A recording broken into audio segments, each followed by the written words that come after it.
So perhaps a way to douse the tension which we saw yesterday and live to fight another day, as they say, we'll see. But why did the lawmakers insert that provision in the first place? I mean, Clause 87, Section 87, whichever way you want to call it, which talks about the nomination of candidates by parties. Now, that particular clause says a political party seeking to nominate candidates for elections under this bill shall hold direct primaries for aspirants to all elective positions, which shall be monitored by the Commission.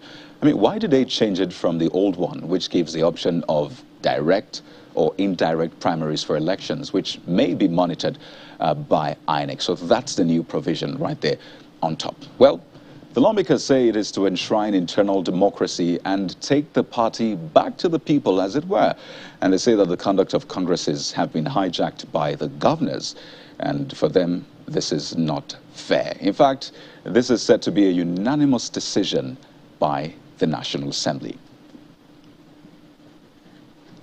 So what do the governors have to say about this? Now that the president has returned the bill unassented to, are they heaving a sigh of relief? Well, let's find out from one of them. He's a leader not just in his state, but his sub-region. We're joined on the program tonight by His Excellency, the Executive Governor of Ebonyi State, Governor Dave Umahi. He joins us tonight virtually. It's good to have you on the program, Your Excellency. I mean, earlier on, we saw you in that security apparel, relaunching Ebonyi, which I should say looked fitting on you. So let's just begin from there. Why did you have to relaunch Ebonyi? How do you mean? How do you mean by relaunching Ebonyi? I mean, Ebonyi was launched, as it were. I mean, we had the states in the southeast coming together and saying that, well, this is the way we're going. So why did you have to do this yet again? Because the law establishing it had been sorted out. So why this relaunch, as it were? I'm not sure that we actually launched it. We established it. Many of the southeast states assented to it. You know, the law made by the various houses of assembly in southeast states. But the leaders of southeast, the Ohanese, the religious leaders, directed that each of the 5 states should, as a matter of policy, do launch their Ebonyi in each of the states.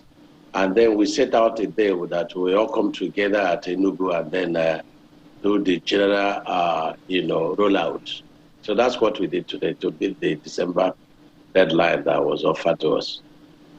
So, I mean, there was this unveiling at the, Security Council. And that was as far back as I think in April this year. So what was different then when with what's happened today? It's just a ceremony. The Ebonyi, has been working, in Ebonyi State. And I also believe it's working in other states of Southeast. So, but it's just the inauguration, formal inauguration. That's what we call the launching of it, as agreed, in our Southeast leaders meeting. So, in terms of collaboration with other Southeast states, I mean, how much are you on the same page with other governors in this establishment? And what is the modus operandi of your own security outfits in collaborating with others? Well, the Ebonyi is supportive of other security agencies in our various states. Don't forget that Imo governor was the first to sign Ebonyi into law. Being passed by his House of Assembly. There was also collaboration, by our attorney generals, that went around all the states. They also consulted the governors and other leaders before they came up with a harmonized bill, which we passed in our various states. And so I think it is, the same opinion, the governors, working on this Ebonyi thing. And like I've always said, that Ebonyi is not that we are going to have one central command, in Enugu, and then maybe somebody from Imo is coming to work in Ebonyi. No, that is not the idea. The idea is that we have this Ebonyi, in our various states. We share information. We can, use the center, which is in Enugu, the Board of Governors, governing body of Ibubago, which we just have one to be at Enugu, that can call for training and retraining and so on and so forth. So we share information. We also help ourselves. For example, if somebody, did something in Ebonyi and is running to Enugu, through the efforts of Ibubago, sharing intelligence, and of course security agencies, help will come, and that is very useful. Well, the proscribed group IPOB has vehemently spoken against, Ebubago, and I wonder for you, are you worried about, those pronouncements, and what is the plan really regarding IPOB, ESN in your state and sub-region? Well, it is not something I should talk about. I should concentrate talking about Ebubago, because you know very well that even if they were IPOB and even if they meant well, the activities in the past 1 year has been hijacked, and all kinds of atrocities are, being committed in their names. And so it's not something that anybody is happy about. The Southeast economy has been destroyed. There's killings. There are still places that sit at home in Southeast, even when they say, look, we don't want to sit at home again. But the criminals, we no longer have kidnappers. We don't longer have armed robbers. They all claim to be ESN and the IPOB. And the IPOB, knows this. And again, there are too many people that are speaking for IPOB. You see any man in the comfort of his room outside the country speaking for IPOB. So it's not something that Southeast governors are worried about. We are worried about general insecurity in Southeast and how we are tackling it. And that's the duty we signed to protect the lives of our people. So we don't care about somebody in the comfort of his home and they're talking all kind of things. We are legitimate government, and an illegitimacy, should not be given attention. That's our position. Well, I mean, there will always be questions also about the Yuletide and how, security agencies will come together, because this is usually a high peak period with people traveling, especially, to their hometowns, villages, to celebrate with family. But, Governor, let's get into the big one, the talk around the Electoral Act Amendment Bill, which has its ramifications as well for state executives, because this has been pitched as though it's some sort of running battle between lawmakers and governors in the states, perhaps a battle for control of the party and all that. But I'd like to get your opinion first on the president's decision withholding his assent. Some have described this as throwing away the baby with the bathwater. Do you agree? Well, let me say that there is no battle between the legislators and the governors. The party politics and party administration and leadership, quite clear in the various political parties. I would rather, congratulate Mr. President for not assenting to the bill. I will also commend the legislatures very well, because they did very thorough work. The issue of electronic transmission and so on and so forth, so it's something that we should commend them. But as good as the work they did, the problem of that Electoral Act is this issue of direct primaries. And when I listen to people, speak about this, they're more concerned about, that it is altercation between governors and the legislature. It's not so. It's not true. Nobody's been able to speak to the points that Mr. President says these are the reasons. And let me tell you something that you must know. You see, the opposition in this country, whether it's PDP or APC, I think there should be, seminar and training on what opposition ought to be in a democracy. If Mr. President has assented to the bill, and then the confusion mentioned, and which I'm going to, speak to this evening, they will say, oh, it is the making of APC so as to scuttle democracy, and then for us to seek the APC to seek third tenure.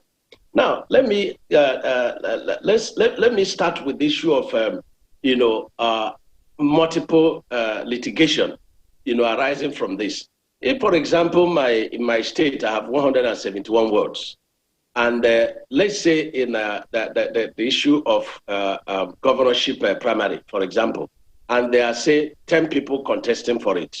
Now, these 10 people are, in one party. They're supposed to now, appear, of course, with their representatives in all the 171 wards.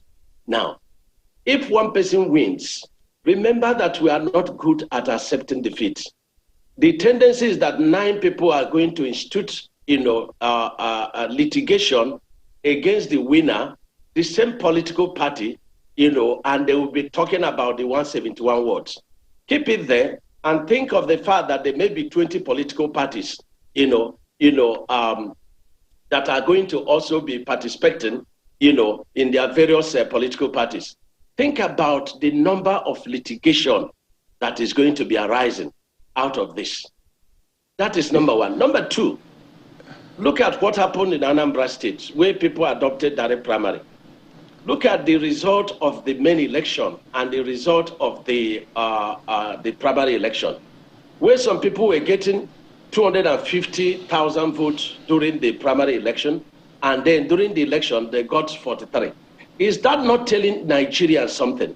That there will be an act of desperation, people trying to populate the party register, even more than the population, the national population. And this is what is going to happen. Because let me quickly follow up. Wants to say, look, pardon me, let me quickly follow up on some of those points you have made, so we don't lose trail of these important points. So the two examples, the one about litigation and the talk about the primaries that you had, discrepancies, this is essentially a failure of the party, because parties are essentially meant to conduct, their primaries in a free and fair manner. Some will say litigations actually arise when other candidates feel cheated, when they don't see the process as free, fair, and credible. And for the discrepancies as well. I mean, a party should have its own, directory. I know your party has done some form of registry and all that in recent times. So isn't that a failure of the party? And it shouldn't be blamed on the law itself, because the law is clear. Yeah, you can, you see, there is a saying that says you do not try a man in the area of his weakness, And this is a country that even when a woman has miscarriage, is blamed on Mr. President. So the beauty of it is that Mr. President has said, look, these are going to be the problems of these direct primaries. It's not asking the lawmakers to override or not to override. It's up to them. It's democracy. But if these things begin to play out, let nobody blame the Mr. President. And you cannot say the political parties that is their failures. Yes, we know it's their failures. These political parties, members are human beings, and the activities are subject to manipulation. And that's what you're saying. What is the essence of direct primary? You want, to deepen democracy. You want, people to participate. But I'm telling you the implication of this, lofty ideas, what are going to be the bubble traps, associated with this direct primaries. And they're obvious. And let me tell you something. Even the PDP Governors Forum had condemned, these direct primaries. They had condemned it. And even my brother Wike that was speaking, all he said is, the president would have sent it to that. Must he do it his own way? The president feels that there is a need to ask in the National Assembly, can you please take a look at these issues? Maybe they didn't look at all these issues. But if they look at these issues and say these issues are not, problems, what Mr. President may be seeing, may not be what they are seeing. And so if they think that it is not non-issues, the important thing is that, there is the whistle has been blown. So that's what I think. Right. So I'd like you to listen to, the view of one of the lawmakers regarding this. Your party set up that tripartite committee to look into some of these issues and more. So I'd like you to listen and then get your response. We stand on the legislation passed by the two chambers of the National Assembly, and it is irreversible. We have concluded that the law stands. We are returning the party back to the people, that is conducting direct primaries. We believe that that is the only way we can ensure internal democracy within the All Progressive Congress. The conduct of the congresses, right from the ward level up to the state level, was being hijacked by the governors. And we felt that as a remedy to this, in order to save our party, it's better we adopt the direct primaries. This is the only way the party can survive and can face all other parties that will contest with the All Progressive Congress. We have respect for the governors, we have respect for the members of the executive, and we have always done their bidding. But this time around, we want direct primaries to stay. And no member of the National Assembly has said no to this. So that was Senator Lero speaking after the tripartite meeting last month. He was presided over by Vice President Yemi Osinbajo, and he referenced hijacking of the party by governors. He says that this is the best way forward to ensure internal democracy. How do you respond? You see, I'm surprised that a former governor could say that governors are hijacking parties. What seems as if governors are hijacking parties is that the governors are the people at home with the members of the party. And when people even talk about, direct primary is the only way of giving the party back to the people, I just laugh. There is no governor that doesn't have at least 100, government officials in each of the wards. That's number one. Number two, there is no governor that is not the one who, through contributions, from friends, paying the salaries of the party officials. The governors are the people that are keeping the parties alive in the various wards. So these are the commitment of governor that seems as if they're hijacking, the National Assembly members don't really have a government structures in the various wards. So we have to come to understand that. And let me tell you, there is no governor that will be threatened by the issue of direct primaries. For me, it's not an issue. What is an issue is the confusion that this will create. And it's important that we discuss the confusion so that when they begin to emerge, let it be that they were foretold that this thing would come.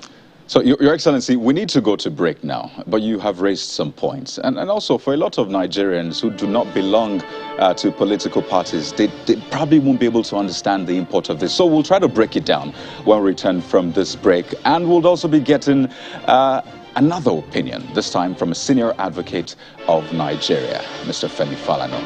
All of this and more in a moment. Please stay with us.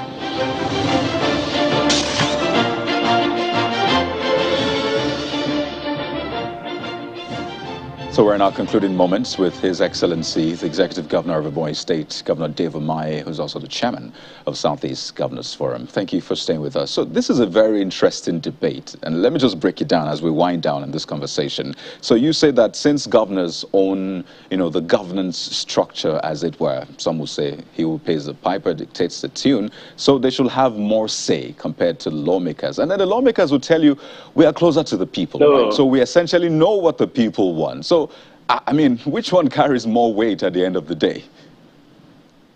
I never say that, he that pays the piper. That's not what I'm saying.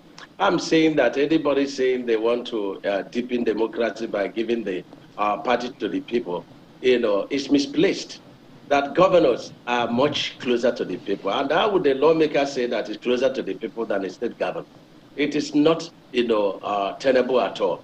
But the real issue is that I think the war we have is actually the war, with the press, because the press has not been able, to discuss the main issues. People are playing on sentiments, playing on the psyche of people. Let's talk about the real issues. People should provide solutions to the issues that Mr. President, has initiated concerning direct primaries. This is very important. And he talked about security. And people say that you conduct election in the various polling units. But we do not understand that party primaries, there is a lot of desperation because it's an individual thing. An individual is doing everything possible You know, this is a country where, you know, politicians do anything possible to get the party ticket. The moment they have it, they believe that everybody has to queue, you know, behind to, you know, elect, you know, make him to go through the election. So it is, the aspirations are not the same. This is very important. And what we are insisting and emphasizing is, look at these issues that Mr. President has said.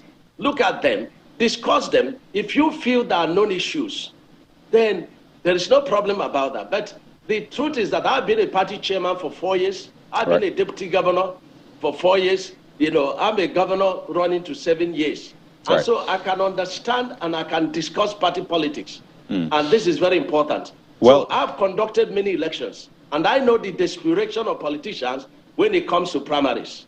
Well, the good thing is that the lawmakers are going back to their constituents to discuss. I mean, at least that's what the Senate president said. And I wonder what kind of conversation you'll be having with your lawmakers in the state. So we'll have to thank you so much, Your Excellency, Governor Dave Umahi, for sharing your thoughts on this topic with us on the program. Clearly, this is an ongoing conversation. I'll look forward to having one with you in the nearest future. Thank you. Thank you very much. Thank you.